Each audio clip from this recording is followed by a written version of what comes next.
Hello and welcome again to TechPlus, where we talk about the week's biggest tech stories. My name's Eon, and with me as always is Kaine.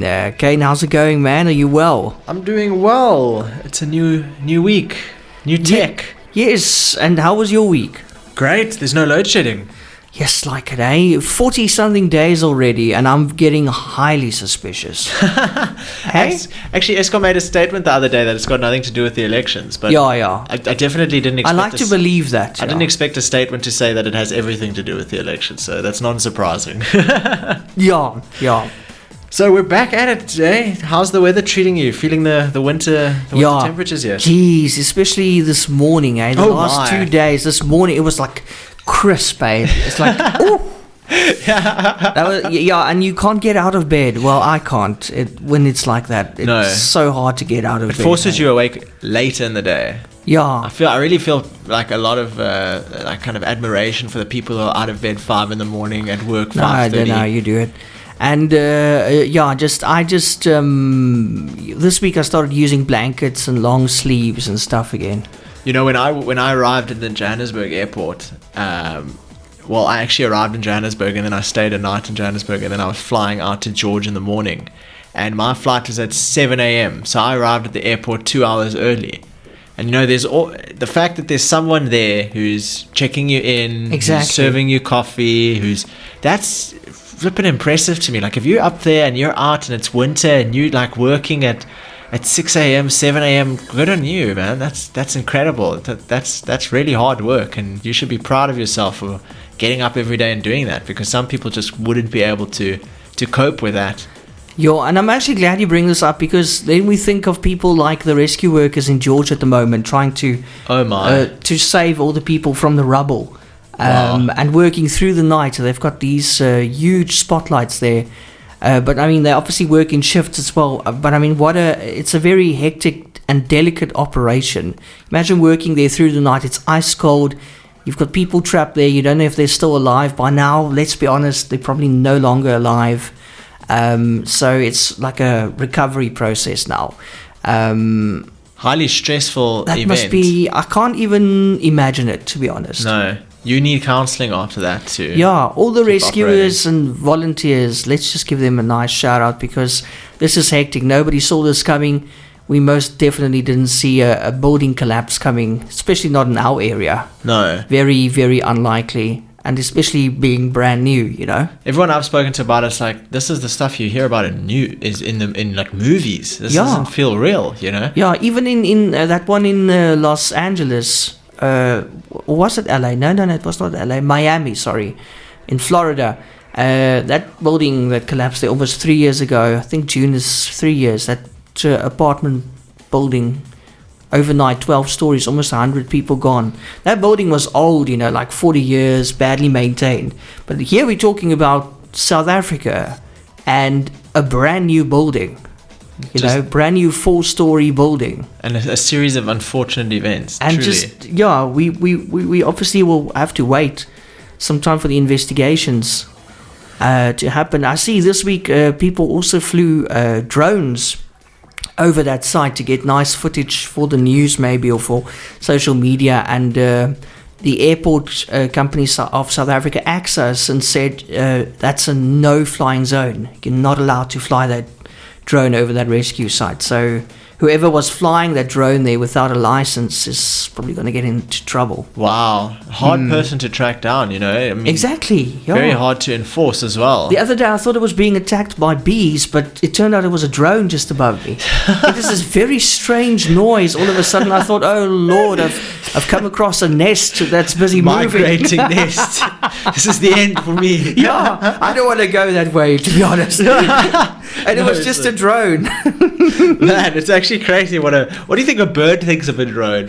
Oh, I don't think a bird likes it. No, it's like this weird robot bird. No, and have you ever seen those birds? If you walk past their nest and stuff, they'll actually dive bomb you. And imagine a drone getting knocked by a bird of prey. Just see a falcon carrying a drone away. I wouldn't be surprised. Yeah, I think they find it pretty annoying.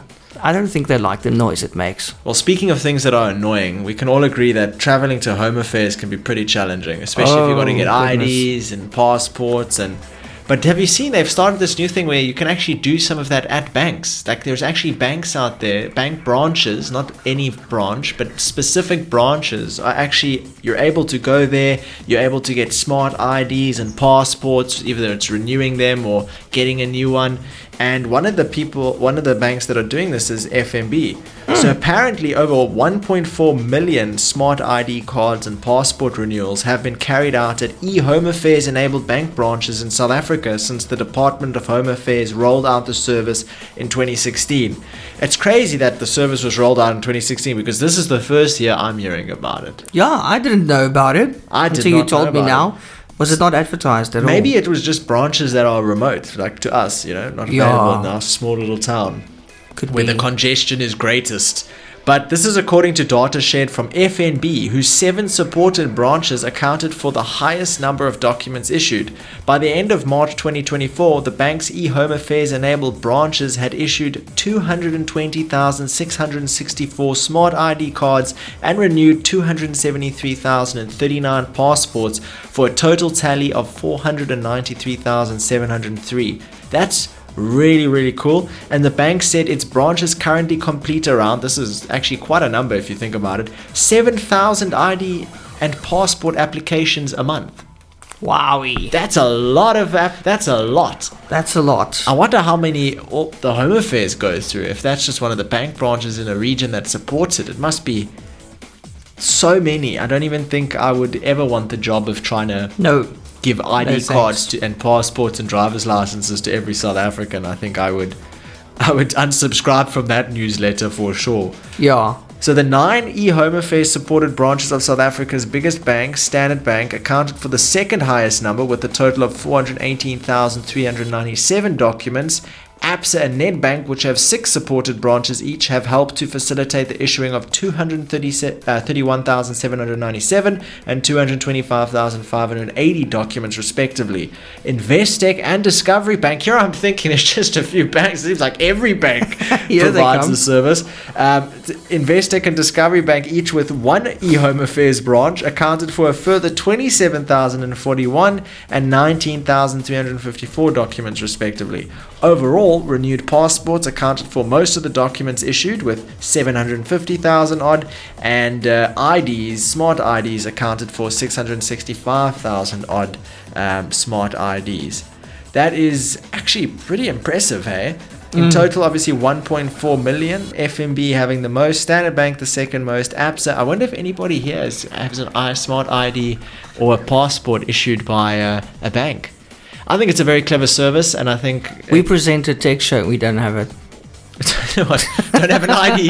No, sir. I don't have a smart ID. I actually still have that old book. Dumb ID. Little book. Yeah. The little book so smart that's ID. falling apart. Man, I also have the little book. You do? I thought you would have a card by now. No, I missed that train. Everybody I know has a smart card. Yeah, that looks so much better, and you can put it in your wallet. And here we are with our books, and that book's been manhandled too many times already. We're speaking about how cold it is, but did you know that this weekend, from today, we're getting hit with a solar storm? Oh, fantastic. Okay. Yeah, what can we expect? Nothing good. No, I'm joking. Not that bad. It is labeled as a severe solar storm, and it's a level 3 solar storm out of 5 levels of classification. And you would think, I wonder if we've ever had a level 5 solar storm. We have in 2003. And we lived through it without knowing. We're still here today. Or maybe our technology stopped working. We had no reason for it. Now we know. Well, this is what's really impressive. We needn't worry about the effects of a solar storm, at least right now, because our magnetic field does the job of basically protecting us from what is mass ejection from the sun. It's when the sun just ejects mass and basically portions of it explode that are like hundreds of times bigger than, most continents. And, here comes radiation towards us, solar radiation. And our magnetic field says, no problem, just bounces it off like a bullet bouncing off of Superman. And in a way, our magnetic field is kind of our Superman, because if we didn't have a magnetic field, I believe that it's like if we were exposed to the solar radiation for like 60 seconds, the entire Earth, what is exposed to that radiation would become sterile within 60 seconds. So the magnetic field does a great job of protecting us. But apparently, for the first time since January 2005, the US Space Weather Prediction Center has issued a G4. Oh, sorry, so it's not G3, it's a G4 geomagnetic storm. Whoops. And the second highest on a 5-step scale, as multiple waves of solar energy bear down on our beautiful planet. So it was 5 eruptions of material from the sun's atmosphere, and they're forecast to arrive late yesterday and through all the way till end of day Sunday. So yeah, you can expect a few things like, some unprepared electric grids can be disrupted, pipelines can be charged with current, and spacecraft can be knocked off course. So yeah, I know you wanted to go for a space trip, but I'd probably postpone that if I was you. So could we see anything on Sunday maybe? Well, this is the crazy thing. Parts of Asia, Europe, and North America might be able to see an aurora. When they talk about the northern lights. Oh yeah, and that's you beautiful. See like the green rays in stunning. The sky. Mm-hmm. So I mean, look in the sky tonight. Maybe you see something. I mean, most people will talk about Europe, Asia, and America first. Yeah. And they won't really think about us here. Like they think Africa is smaller than America, for example. So they might not have mentioned us. Maybe we could see something. And if we do, that would be really, really cool. That would be very I've special. never seen northern lights in Africa. Well, we can't see it now because there's no load shedding. All the light pollution. The one time, come on, man. Yeah, come on. The one time we needed it, just couldn't be playing games with us. And so it's known that the strongest amount of power will be around 60 to 90 minutes before it hits Earth, as satellites will measure this inbound burst of energy. So yeah, I mean, there you go. Never thought you would see a G4 solar storm, and it's the biggest one since 2004. So yikes. Pretty wild. I wonder if we'll see any disruptions. Like if your phone calls aren't placing so good, if they're randomly cutting out, if your 4G internet is more like 2G internet, let us know. But I mean, you had a problem this week with internet and stuff, but you can't blame the solar storm or anything. No. You only can blame a provider. I'll tell you what, if you're a homeowner and you have tenants that are in your house and they've got their own Vodacom account for fiber, I would seriously make sure that you check all of your boxes when they move out of that house, because I'll tell you now that from my experience over the last few days, if you're not the person who owns the account, and if you are the person that owns the account and you don't request Vodacom to release your fiber line, which basically releases it back to OpenServe's pool, which allows, NISNA on and RSA Web and any other Octotel, any service provider to basically claim that line and provide you with internet and manage that line, Vodacom will not release that line. So Vodacom, you moved recently and Vodacom won't release your line? No, absolutely. They say they're going to, but to go through the rigmarole and the hoops necessary to get these guys to release a line, and bear in mind that the contract for my particular house was cancelled at the 28th of February. So on the 4th of March, the cancellation was successful, meaning that person no longer had a contract with Vodacom for fiber at the property. However, Vodacom did not release that fiber line. And in order to release that fiber line, not only does the owner of the account have to call Vodacom, you have to call them once to cancel, and you have to call them a second time to release the line. That could take 30 days, it could take 60 days. It's just unknown. If you call Vodacom support, they don't log that as a request. So nobody at Vodacom can tell you when or where it's up to in terms of releasing that line. So you kind of just have to sit there with your head in your hands and be like, well, I wonder if tomorrow will be the day that they release the line. And because if you're the owner of the house or you're a new tenant, guess what? You can't call Vodacom to find out the status of that request.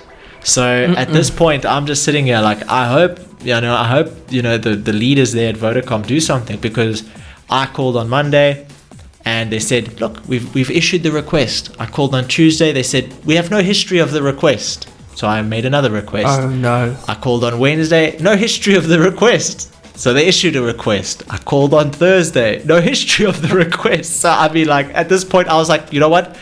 Maybe I just give in. Maybe I give Vodacom what they want. Because why would they not want to release the line?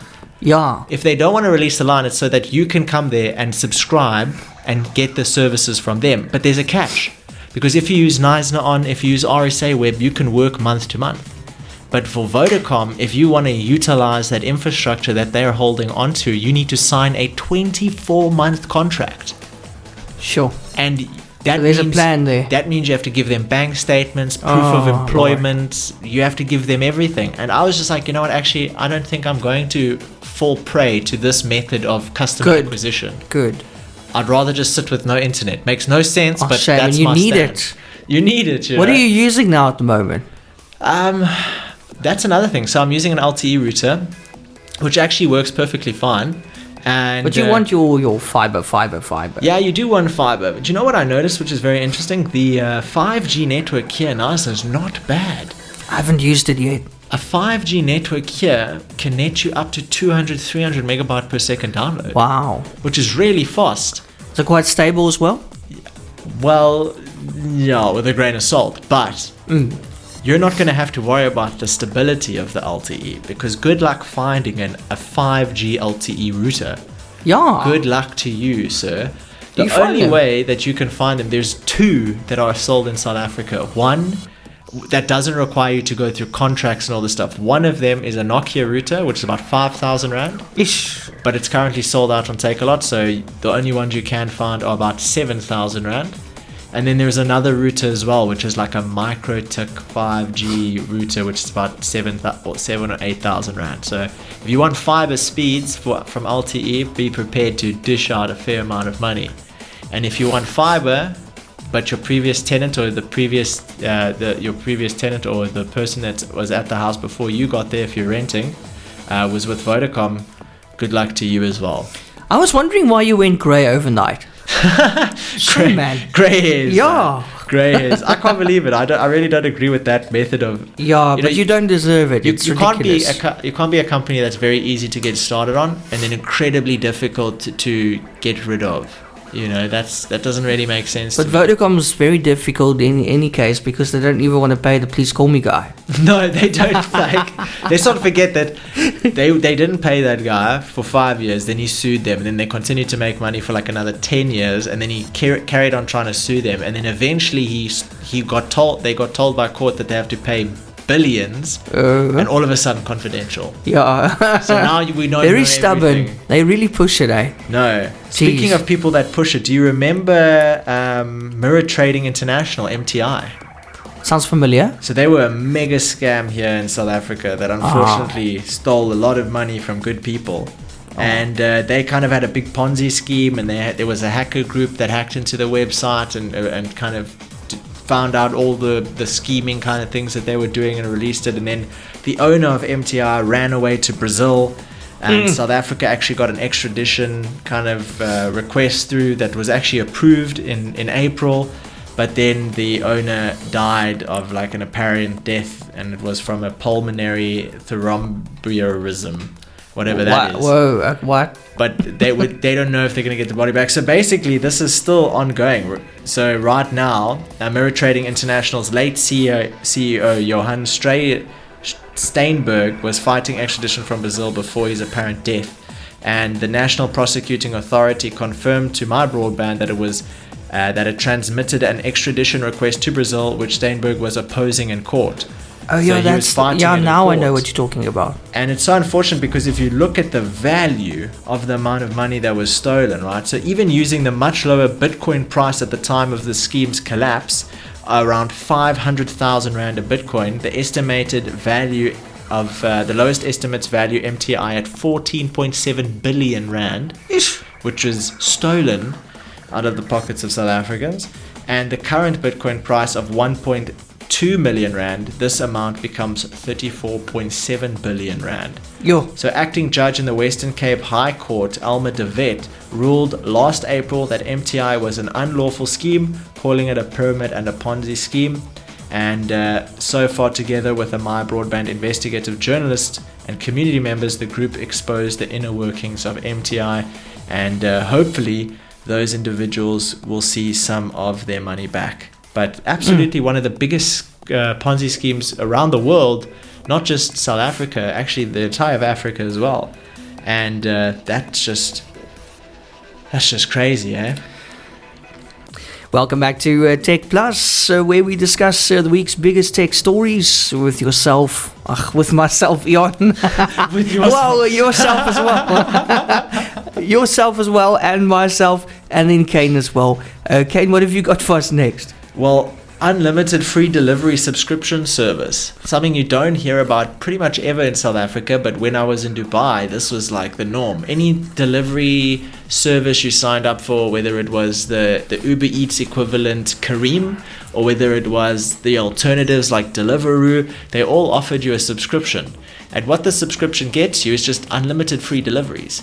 Which makes a big difference when you're ordering. Like in Dubai, you might be ordering 3 times a day, breakfast, lunch, and supper. You know, that's really that kind of situation exists there. Here, on the other hand, we're seeing that kind of pick up. We're seeing Mr. D, right? Mr. D Delivery. Have you used it? No. Really? It's here in Oslo. What? You didn't know this? Highball. If you're in Oslo, No, you're lying, eh? I'm telling you right now, Mr. D Delivery. We've got Mr. D here now.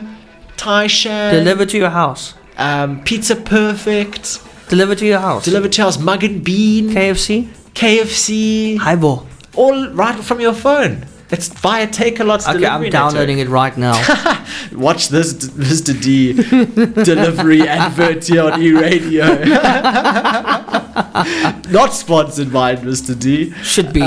Should be though, if you're listening. The South African e-commerce giant said the subscription service dubbed Take-A-Lot More from Take-A-Lot and Mr. D. Take a lot more. I like that. That's a nice. Take a lot more. Clever, right? It's quite clever. So they said that this groundbreaking subscription service offers millions of South Africans exclusive monthly benefits to eliminate delivery costs and enhance shopping convenience. So with this subscription, you get free deliveries, unlimited free deliveries, uncapped free deliveries. I don't know how many deliveries, because Take-A-Lot, the thing is, every delivery I've got from Take-A-Lot is over 500 Rand. So I've always had free deliveries from Take-A-Lot. It comes in this huge box just for a pen. Or like 25 boxes. I think they're wasting boxes, eh? They really often you sit with all these things and packaging for a small thing. Could have saved on it. I tell you what, I thought to myself, it would be such a waste to throw away all these Take-A-Lot boxes. So in the 3 years that I stayed at my house before I moved, it was so easy. Take the Take-A-Lot box, put it in the garage. When I moved, I've never seen so many boxes. Yeah. Don't save those things. They're too small to put stuff in. You're just better off. But Ken, don't we have Uber Eats? Uber Eats? No, I wish. Not yet. But Mr. D is just as good, let's be honest. Who would you rather support? Uber Eats? Actually, you know what? If every Uber driver could do Uber Eats, that's pretty cool. And it apparently is available in Plet. So, I don't know why it's not available here. That's quite an interesting one. I think the hardest part about something like an Uber Eats is restaurant acquisition. Yeah. I don't think there's a shortage of drivers. Because I've noticed that some Mr. D drivers are from Take-A-Lot. Well, naturally, they're owned by the same company, but they use Take-A-Lot's delivery network. I don't think we can see Uber Eats anytime soon. Not in this. Well, not with this kind of competition. No. Yeah, and also you can barely get an Uber driver nowadays. So I won't expect them to bring me a KFC bucket anytime soon. So the subscription service offers fast, free delivery and collect options on Take-A-Lot. The service is available now on Take-A-Lot's website and will start rolling out on the Take-A-Lot mobile app from Monday, the 13th of May, 2024. 2 subscription tiers are available. You have the Take-A-Lot More Standard at 39 Rand per month. And that's cheap. It's not a lot. Super cheap. And the Take-A-Lot More Premium for 99 Rand per month. It's quite weird because it's like the service is called Take-A-Lot More Standard, but Take-A-Lot More Premium, like my brain reads Take-A-Lot More Premium. I don't read Take-A-Lot More Premium. That doesn't really connect. Yeah. For 99 Rand per month. So for orders with a minimum value of 500 Rand, the standard plan offers 2 free same-day deliveries and collections per month. We don't get same-day deliveries. We do actually have a Take-A-Lot pickup point though. Yes. Which means we're getting closer. We just need a Take-A-Lot warehouse. Yes. And it needs to be stocked. And then we have the standard subscription also provides one free Mr. D takeaway order with a minimum value of 150 Rand and one free Mr. D grocery order with a minimum value of 350 Rand. So if you didn't know, Mr. D, you can also order groceries. So Premium provides unlimited same day, next day and standard deliveries and collections for take-a-lot orders, as well as 10 free deliveries of bulky items in a month. On Mr. D, Premium subscribers will get 5 free deliveries for orders with a minimum value of 150 Rand and unlimited grocery deliveries for orders with a minimum value of 350 Rand. So, not too bad. Really not bad. Wow. You know, so you really don't have to leave your house anymore to get stuff. There's Temu and Shein also very big in our country at the moment. I see they're actually being watched as we speak. Because I see they suspecting that they could be dodging customs and other taxes. Because I was wondering about that initially and thinking, how do they get that stuff here so quickly from overseas? Shein and this Temu thing. Is it quick? Yeah. Everybody's saying it's unbelievably quick. But I mean, they obviously have a shortcut. And now the Trade and Industry Minister Ibrahim Patel said that they are investigating it and they want to confront the online retail platforms using these tariff loopholes that undermine locally produced goods. Good luck with that. Yeah, but at the moment, no comment from Shein or Temu. So they just want to see also if they're not avoiding tax, maybe undercutting local retailers, and then they feel that it could put thousands of local jobs on the line and also limit tax collection. So that's going to be an interesting one. We can see that once again, South Africa, just like with Starlink, they're trying to regulate, just like America is trying to do now with TikTok. Yes. Trying to get the Chinese company to sell it. Yes. But that's such a... I don't agree with those strategies. I think take Temu away, fine. Do what you got to do. Because some of the products there are just absolute rubbish. Yeah, well, I heard poor quality, well, you know? Yeah. But Starlink, we can all agree, is not poor quality. No. And if you can connect someone in a rural area with an internet connection, basically connect the unconnected, you're creating jobs. Because that...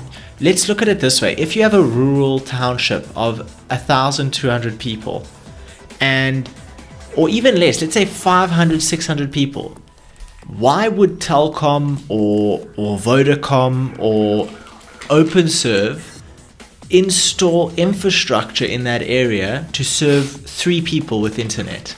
Yeah. It wouldn't happen.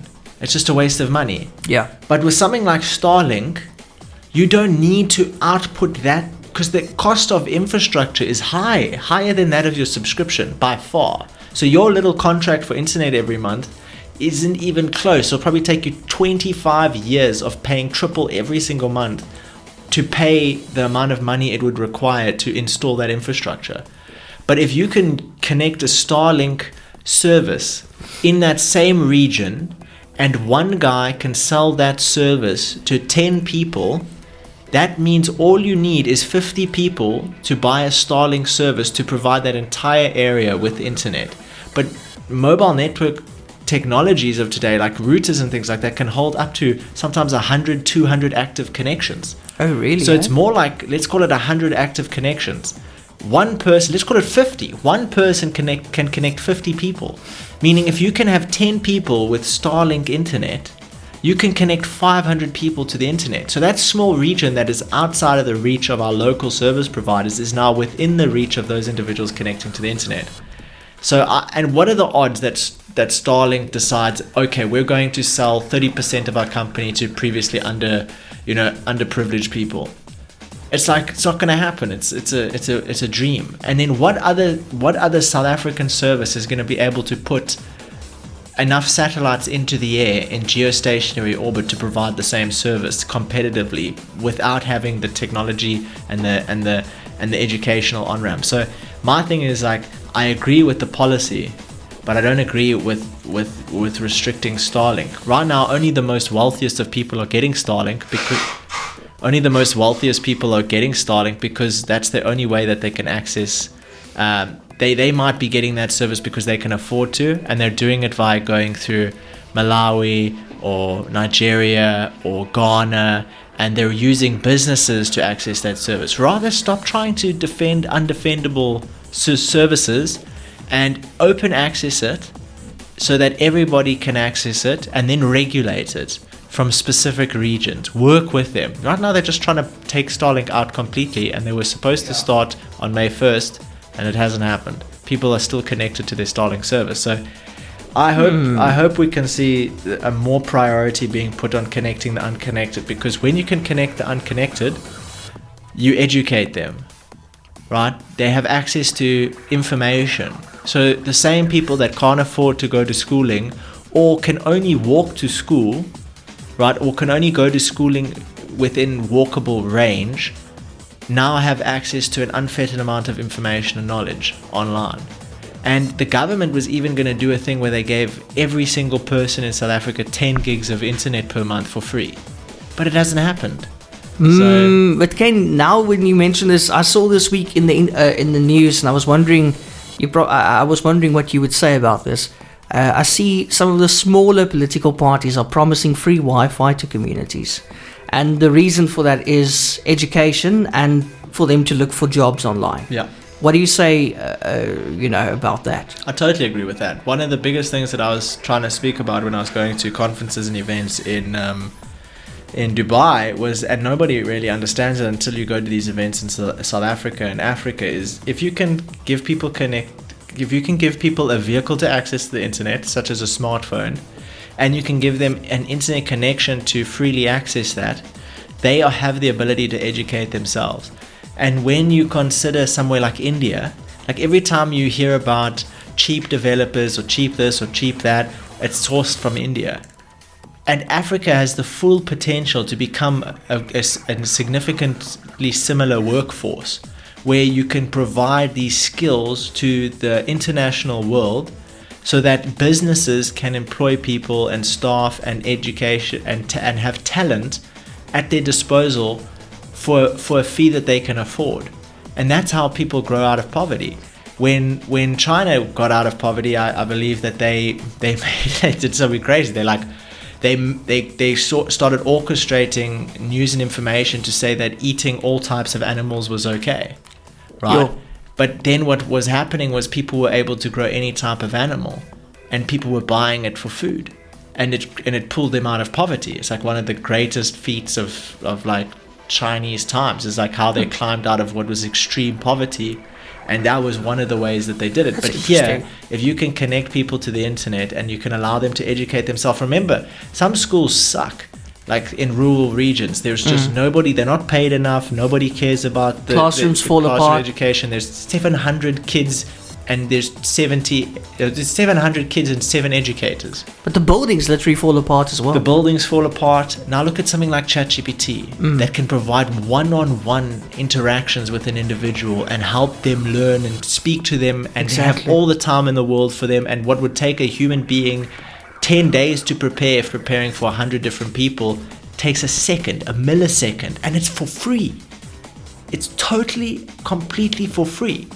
And if you need legal advice, if you need doctor advice, if you need a mentor to help you learn, if you need to start coding, if you need to find a writer, if you need to make an image, whatever you need to do, the accessibility of services now, even compared to 3 years ago, is incomparable. So absolutely, if you can give people a smartphone and give them access to the internet, they're definitely going to educate themselves. There will be people that won't. But the people that do educate themselves will also have access to income, which will bring foreign income into Africa. People all around the world will hire these people, whether they're starting out as support agents or community moderators or whatever the starting point is. They might be designers, they might be any kind of person that you can imagine. They have access to knowledge. I once presented a pitch to a group of young talent in America that was called Heat, and the objective here was to show you that no matter how old you are, if you want to do any of the things that our company does, whether it's design, video, marketing, animation, development, whether it's whether it's 3D modeling, game development, whatever the thing is that you want to do, there's a paid version and there's a free version of everything.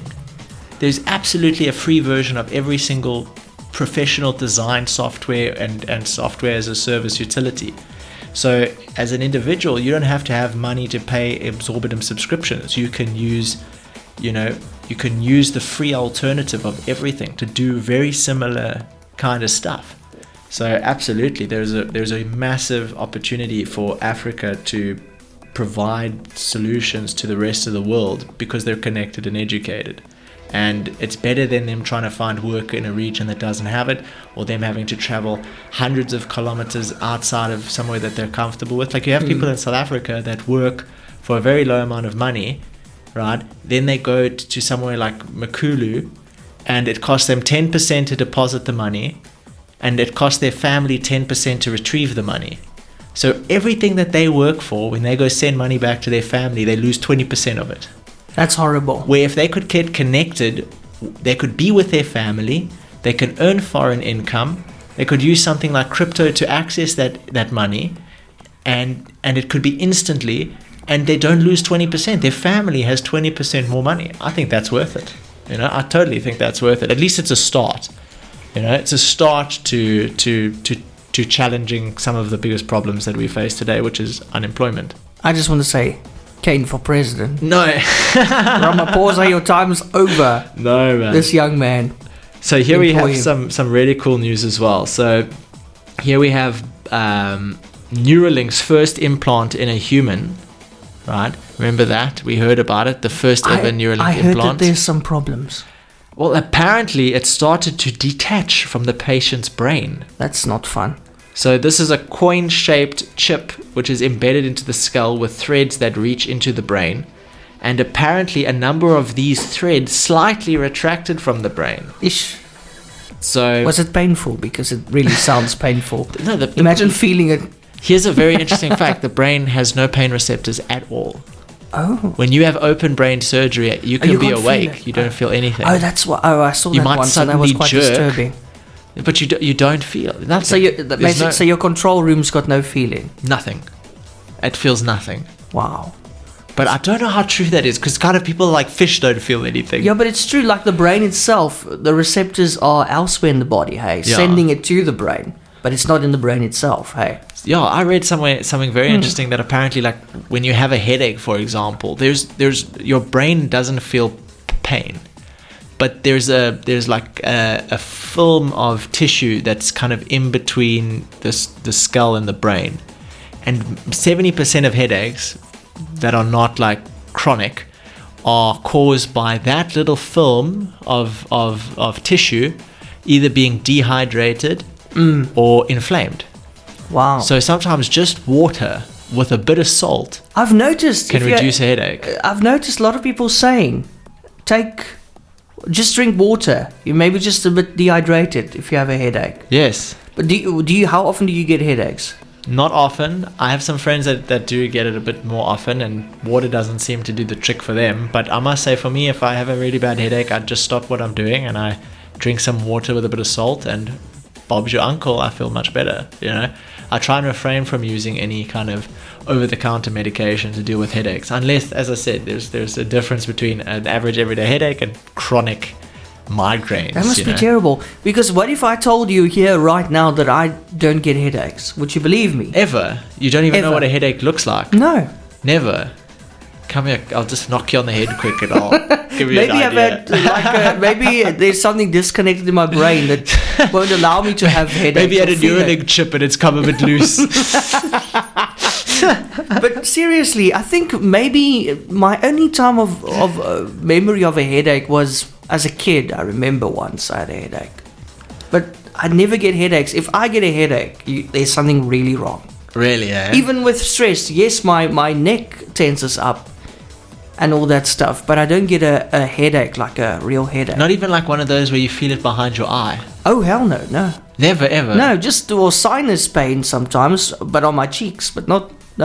Wow. Lucky, eh? And on that note, it's time for a music break. It's time for a music break before I get a headache. It's the first one ever. Cool. And welcome back to Tech Plus. So this is now the final stretch for this week's show. Kaine, what have you got for us next? Have you ever heard of Max? Max? No. Like Max what? Max who? It's like Max, like Netflix. Or like Hulu. That sounds cool, actually. Okay, so HBO, you know HBO? Yes. You know Discovery? Yes. So HBO and Discovery have combined to Max, right? So HBO Max and Discovery Plus will soon be no more. Instead, they're aligning under one banner with the new Max streaming service. So here's everything you need to know. So Max is the alignment of HBO Max and Discovery Plus. They're becoming one service with the content libraries merging under one roof. So you'll get House of Dragon and Succession from HBO Max, and the Discovery Plus library like Ghost Brothers, Lights Out, and Crikey. It's the Iris twin, it's the Irwin twins, and the January 6th documentary Unprecedented. So if you don't know any of those, like me, that's probably because HBO and Discovery are not available in South Africa. Exactly. And that means Max isn't available in South Africa. Oh. Which is a bit sad, but it's not like you're missing anything because we never had HBO Max to begin with. Oh, yeah. However, there is a way that you can watch HBO Max in South Africa. VPN. And that's VPN. Yeah. VPN. The number one way to illegally consume content. That's how people from China also use WhatsApp. They use VPNs. I had to use VPN in Dubai to have a WhatsApp call. Oh, because you're not allowed to use WhatsApp in Dubai. You can use WhatsApp, you're just not allowed to have a call. I feel like it's their way to promote... you can text, but you can't call. Exactly. I feel like it's the way that they promote like mobile call-to-call services in Dubai. Okay. So I feel like it's a way to stop people from using cheaper alternatives or alternatives in general to make calls. How are the mobile phone networks no longer make money with traditional phone calls, you know? No. It's because everybody's phoning for free. WhatsApp voice call costs you nothing. So, you know how they make money? They just make it impossible to leave. Yeah, I was wondering what that reason was for that, actually. I thought it was more political or worried about stuff leaking out. But yeah, I think what you're saying makes more sense. So now you can get a VPN on your TV as well. So if you have a smart TV, don't worry. There is a way around it. You can also connect, like if you're a fundi and you can work with tech, you can actually connect your VPN on a router level. So you can connect your VPN to your router. Wow. Which means that any connection from any device that goes through your Wi-Fi is already on VPN. Which would only make sense if you're watching like HBO Max or something. However, do you want to know some of the prices? Please. So Max has an ad light version for $10 a month or $100 a year. So that's $10 a month, about 20 Rand a month or 2,000 Rand a year. Max ad free is about $16 a month, so about 320 Rand.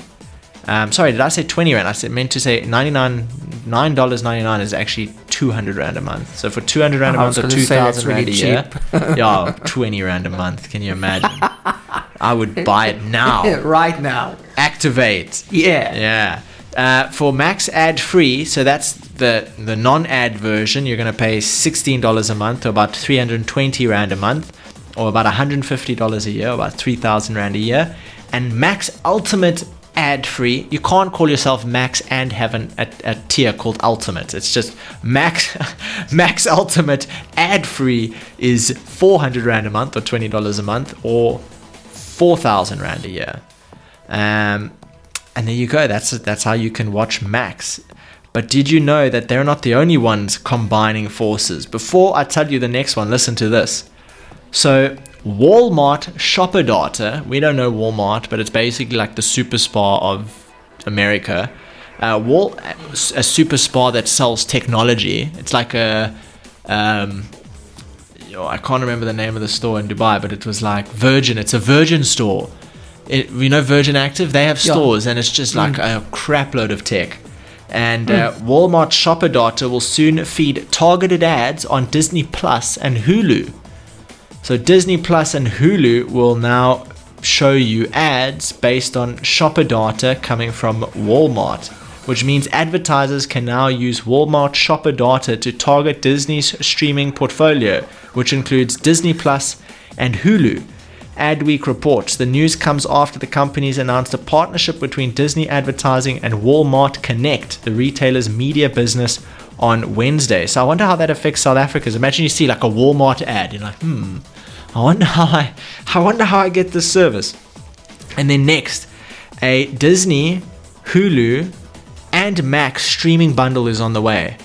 This bundle offers access to Game of Thrones, Star Wars, and The Bear. Arrives basically in the middle of this winter. We should see it. There's a new streaming bundle coming to town. Disney and Warner Bros. Discovery are teaming up to offer Disney Plus, Hulu, and Max in one bundle.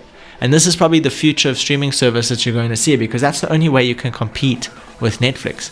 Is other streaming services need to combine so that you pay one fee, but you can access the content on more than one of them.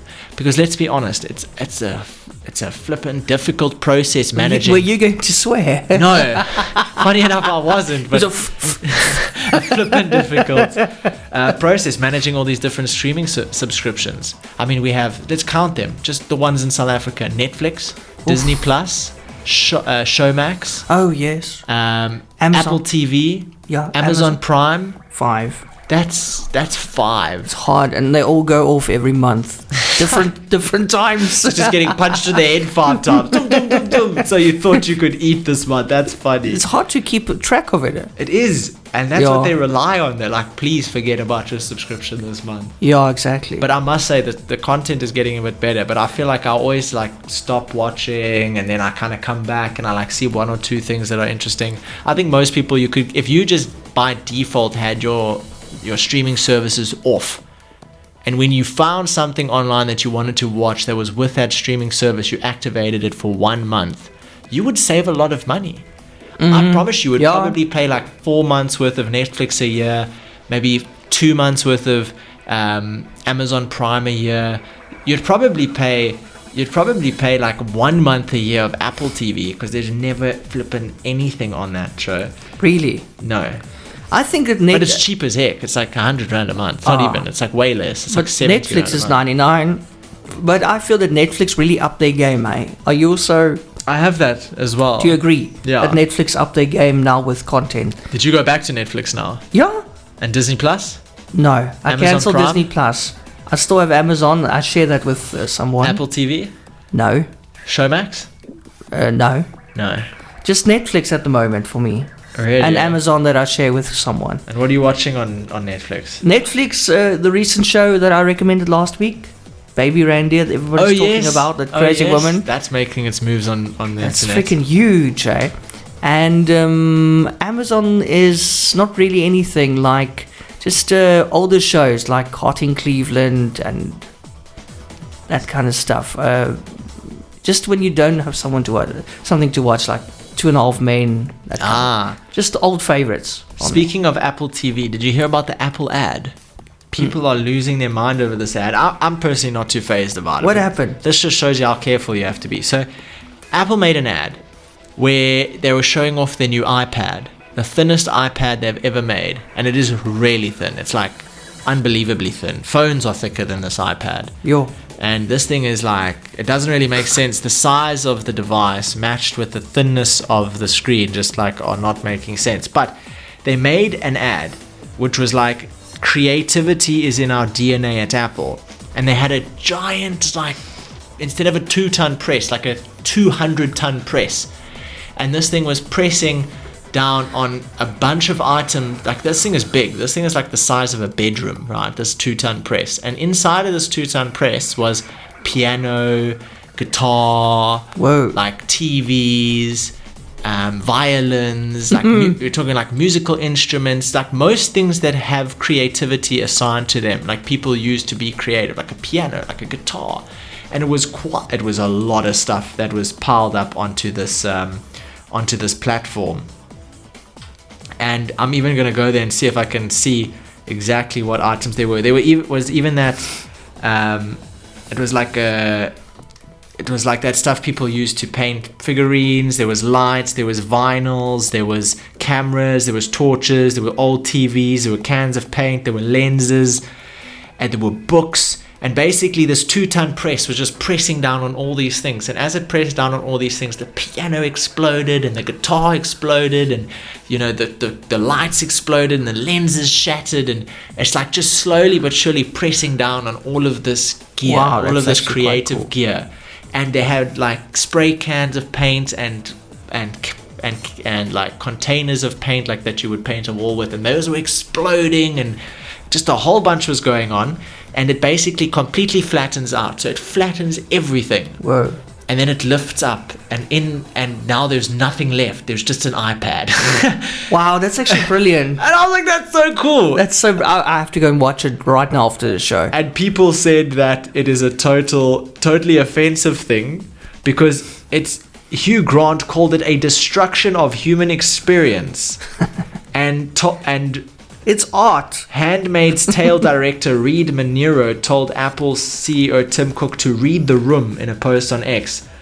And Apple did respond and they're like, we're sorry, we maybe missed the mark with this ad. And I was like, it's a cool ad. Like, it's cool. People getting but you know what they're saying? They're saying, indirectly, if you want to really break down why people might be upset about it, is they're saying that, you know, piano's gone, violin's gone, guitar's gone. It can all just be done from the iPad. Don't worry about any of that if you interpret it like that. And if you like, and it is hard to see a musical instrument being destroyed. For me personally, as well. I know it's very, especially a piano. That's quite hectic to see. It's like a big object, you know, destroyed. Yeah, and it's like it's quite a lot sad. of work goes into a piano. Yeah. So that's why people were upset, and I don't know. I think Apple's known for their really good. They wanted ads. people to talk about it, and that's what they got it right, you know. And they're just like, I have to go and watch it now. I'm very curious. You have to. It It's like so quite good. an ad. It's literally as I described it. Wow. Okay. So that's awesome. in other news, OpenAI. We know OpenAI, GPT-3, GPT-4, could unveil its Google search competitor on Monday. So that could be big. Okay. That could be big. Stanford prototyped their new future of AR glasses, which are basically, they look like those 3D glasses you wear to a cinema. Remember those red and blue ones? Olden day ones. They're literally like little thin things that have a huge amount of AR capabilities. Which was the one thing I thought was missing from the Meta Ray-Bans. Like, it would have been really cool if they just had like a WhatsApp icon or something around the glasses that could show you got a message, even if it's just a flashing icon or something like that. So that I would be excited to see some AR glasses. I've also seen some AR glasses where people literally throw up a screen in front of them. I just got the Quest 3 and it's a hell of an experience to have that AR. You can literally just put screens up in front of you. That's the Vision Pro's number one thing, is you can literally put screens up on the wall and stuff, and you can walk out of the room, and when you walk back in the room, all the screens you put up in augmented reality are still there. And Marvel is apparently bringing out a mixed reality version of What If. So you know the Marvel What If series, which basically takes popular shows that Marvel's created and throws a different swing on the ending or something like that, and they make a whole cartoon about it. Well, mixed reality stuff in that kind of realm would mean that you put on a pair of VR glasses and you're actually inside of the movie. You can look around. Wow. 360 degrees. That's next level. You know, and it could be quite an experience. Definitely would want to take a look at that. Apple plans to use its M2 Ultra chips in the cloud for AI. So they've just come out with the M4, which is in the iPad we just spoke about. So the M2 chips they were planning to use for cloud processing and anything else they might bring to the M4 chip. Corsair, which is a computer accessory and technology manufacturing company and retailer, is acquiring a racing simulator company called Phonetic. So that's very, very interesting. And the last thing that we're talking about is TikTok, which is adding an AI-generated label watermark to third-party content that was made with AI. So okay. You could be browsing TikTok, see something really, really cool, and be like, hey, this was AI. Oh, okay. So now you know that it was Especially AI. if it's hard to discern. Okay, that helps. That being said, though, you know which company made a post for Mother's Day using AI and didn't say they used AI. Ooh. But it was pretty obvious. Who was it? Huawei. What did they do? They posted a video for Mother's Day, which is like a whole bunch of cartoon, like mom and daughters interacting. But all their fingers are like messed up real bad. And it just looks very, very strange. And there's also a new Asus ROG Ally coming out, which is the handheld portable gaming device, which has become really, really popular. And the Aura Ring which is a smart ring that's being made that's kind of like reads your biometrics and stuff. So instead of wearing a mask to read all your biometrics, you have a Aura ring, and it will be able to gauge how old your heart is. Oh, wow. So it can give you a cardiovascular age. Yeah, hopefully younger than what you are. Yeah, I hope not older. You don't want to hear a read. Like if you're like 60 and it tells you you're 30, that's fantastic. But if you're 30 not and it tells you you're 60, I'm worried about that actually. Yeah, I'm worried about that actually. And then just lastly, Ster-Kinekor, we know that they were in business rescue as well after the pandemic, and they're not doing well. In general, because people don't really go to the movies anymore. The prices have skyrocketed, and just buying popcorn feels like buying a share in the company. It's so expensive. So they're running like throwback cinema titles right now, where you can go and see older movies for 50 rand. Hey, just to get cool. people back in there, which is quite a good idea actually. I don't mind seeing older stuff. Just don't make the snacks so expensive. There's better ways to make money. Like it really. I feel after buying the snacks, I feel like I own something in the company now. It's just feels like a total rip-off. And the one time I went there and I got popcorn, and it sounded like felt like it was popcorn made yesterday. Like no one was buying the popcorn, so they were like, "We'll just use yesterday's popcorn." Oh no, that's not lacquer. Yeah, it needs to be crunchy and warm and stuff. Yeah, not like. And they had like only two flavors. It was like sour cream and chives and salted vinegar and butter. They're closing quite a few of their cinemas, and people have been retrenched, which is really sad, you know. But it is a sign of the times. As we said previously also, it's another case of Musica and Mr. Video. You know, it will be phased out eventually. It's inevitable, unfortunately. As it's such a good experience watching TV on like a 300-inch TV, I must say. Same. Maybe I'll go to Ster-Kinekor just to make sure it doesn't go to business rescue just yet. Yeah, not again. Not again. Well, Kaine, thank you so much. That was another awesome, very packed show today. Have a lacquer weekend, and then we'll see you here next week, same time, same place. Thank you so much for having me, and to all of our listeners, we'll see you next week, same time, same place. Have a great rest of your weekend. Yes, and happy Mother's Day for Sunday. Happy Mother's Day. Oh, it's also my birthday on Sunday. And happy birthday for tomorrow. Yeah, thank you. Thanks so much, Kaine. Goodbye. Cheers. Bye-bye.